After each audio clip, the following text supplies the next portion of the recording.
Hindi level eh. Tako pupuntahin mo ako dyan, and you have all the arbitrary contempt power. Sa gusto mo na lang, umalis ka dyan sa court mo. Kung ayaw mo yung kondisyon ko, umalis ka dyan. Magpili ka ng lugar, magdebate tayo. Anytime, anywhere. Didibatihin kita anumang topic ang gusto mo. Any topic. Adultery, o pwede rin. Even if you are, as you say, a self-appointed son of God, hindi kami para utusan mo. And this is not up for debate.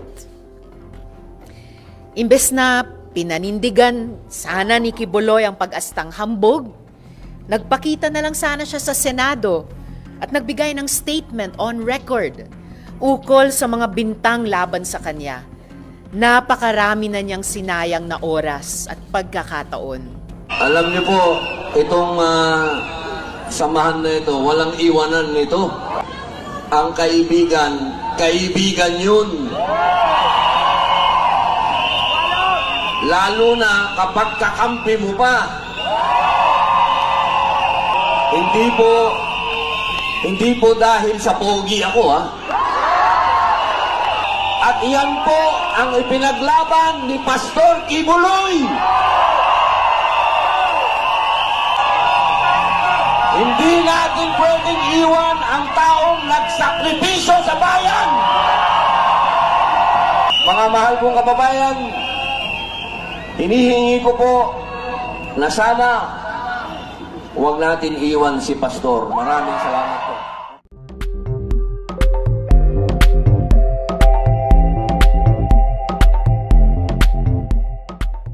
Nanindigan si Senador Robin Padilla na ang samahan nila ni Apollo Quiboloy ay walang iwanan dahil kapwa nilang gustong tapusin ang armed struggle sa Pilipinas.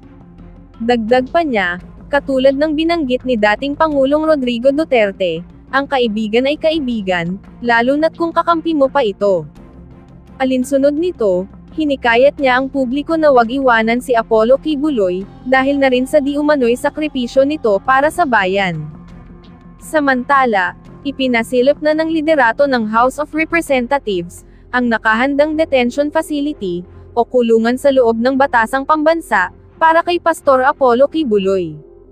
Ito ay kung sakaling matuloy na ang pagpapaaresto sa kanya matapos ipa-cite in contempt ng Legislative Franchises Committee. Pero nilinaw ni House Secretary General Reginald Velasco na hindi lamang ito para kay Pastor Quiboloy, kundi maging sa iba pang mga personalidad na ma-cite in contempt. Sinabi ni Velasco, na naka-air conditioned naman ang nasabing facility, at accessible ito sa mga kamag-anak, kaibigan at abogado ng mga individual na nakakulong sa nasabing facility.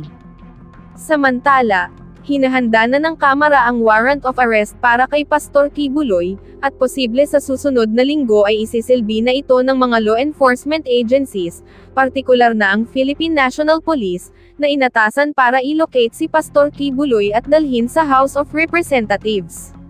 Ang nasabing warrant of arrest ay lalagdaan ng Franchise Committee Chairman, o maaari din lumagda si Speaker Martin Romualdez o ang House Secretary General.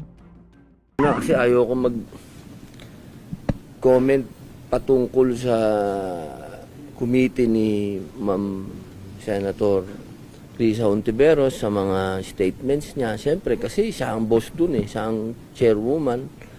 Pero siguro bilang member niya, ang hihilingin ko lang at sinabi ko naman dun sa privilege speech ko, tsaka dun sa letter, na yung due process, bigay natin kay Pastor Quiboloy. Isa na dyan yung show cause order. Magpapasalamat naman tayo sa sulat na natanggap namin na inilabas ni Senator Risa Hontiveros. Nandun din nakapirma si Senate President.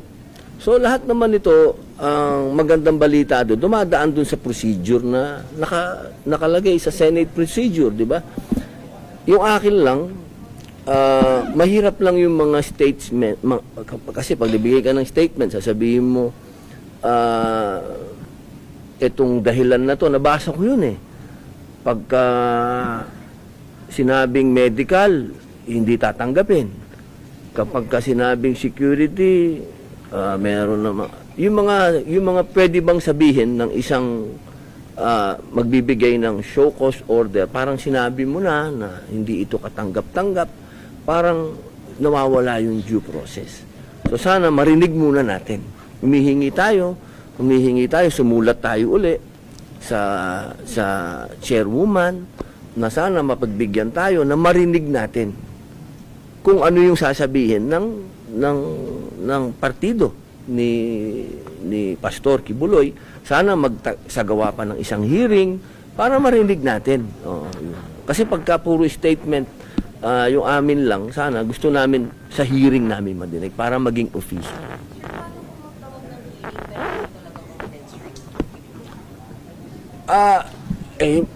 Ako'y hindi abogado ni Pastor Kibuloy. Ako'y sumusunod lamang sa procedure ng Senate. So kung ano yung pwede kong gawin sa loob, sorry tol. Sa loob ng procedure ng Senate, yun lang ang pwede kong gawin. Pero para ako ay tumayong abogado ni Pastor, hindi. Siyempre ako'y nasa loob pa rin ng Senado. Ang institusyon pa rin ang dapat masunod. Kailangan lang natin gawin lahat kung ano yung sinasabi ng proseso.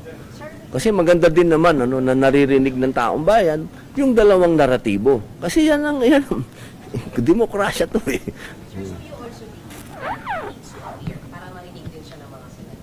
Ako, naniniwala ako sa dalawang punto. Una, si Pastor ay napag-iinitan. Pangalawa, meron problema sa security. Kasi ako lang, alam ko na sa komunista lang meron na siyang security problem. Kasi talaga lumaban sa doon. Para sa akin, kung mapapayagan sana magkaintindihan. Kasi ang nag-uusap ngayon dito, hindi naman ako tsaka si Pastor Ang nag-uusap dito ay ang komite ni Senator Risa at ang legal silang dalawang nag-uusap sana magkasundo sila na yung hinihingi ng narinig ko naman sa ibang senador. Narinig ko si Senator Binay, narinig ko si Senator JB, narinig ko si Senator Lapid. Sinasabi nila virtual, sabihin online, gano'n. Siguro para sa akin baka pwedeng i-offer 'yon silang dalawa na mag-usap kasi hindi ko naman nakakausap si Pastor. Hindi ako abogado ni Pastor. Ako isang senador na pinaiiral ko kung ano ang nasa procedure ng rules ng Senate. Sir, bakit po na kasama niyo na pag-iingat? Totoo naman, pambihira. Ikaw naman, boss, may hearing sa House, may hearing sa Senate, may hearing sa DOJ, may hearing sa Amerikano. Pagka hindi ka pa naman pinag-iinitan nun, ewan ko na. Sir, are you not bothered? Kasi parang nababash ka rin sa social media.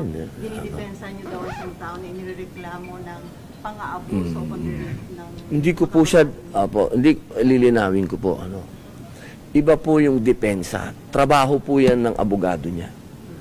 Hindi ko po ito pong ginagawa ko, ito ay demokrasya.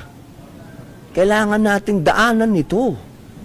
Para sa akin, itong taong ito, may karapatan siya ng due process. Yun lang naman kailangan siyang dumaan. Kung ano yung dinadaanan ng lahat, kailangan niyang daanan din.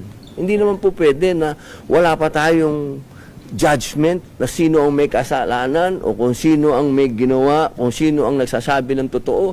Lahat tayo may judgment na. Sayang naman ng binabayad sa atin ng taong bayan. Kaya tayo nandito, proteksyonan ng demokrasya. Sir, you mentioned pinag-iinitan. Before this thing happened, meron na siyang sa space. What can you say about that? Siyempre po, alam naman, Kaso niya sa States. hindi naman, ako din po, hindi ko po alam kung ano yung mga kaso na yan dahil hindi po ako abogado ni Pastor. Katulad po ng sinabi ko, ako'y nagsasalita, una bilang isang senador, pangalawa, itong taong ito, kasama ko ito, laban sa mga komunista.